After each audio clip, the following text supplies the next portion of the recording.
Good afternoon, everybody. This is James Romelli from KeenOnTheMarket.com, here to talk about how our trading went this week. So it was an interesting week. Andrew was out of the country building houses for Habitat for Humanity in Nicaragua. So he was away from the screen this whole week, but because we plan all of our trades and have our exits and targets in mind ahead of time, it did not matter. He was able to put in orders, put in targets, and let them sit.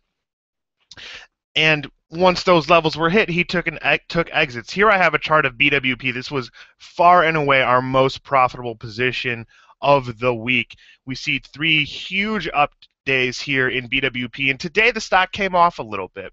So the calls went back, and we're talking about the Jan 17 half calls. The calls went back from 245 and closed the day today at around $2.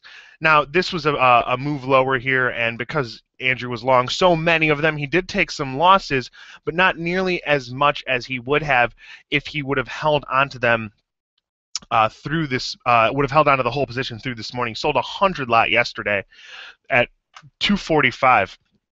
So taking targets in stocks that move like this is also a way of managing risk. Every time a stock moves higher and a call ticks higher, the amount of risk relative to my book that option represents becomes higher as well. Risk management just isn't just about setting stops and knowing when to take positions off that are losers. It's also about knowing when to take off winning positions as well. And this is a great example of how this should be done in a trade like BWP. So thank you all for watching. Everyone have a great weekend and enjoy the holiday.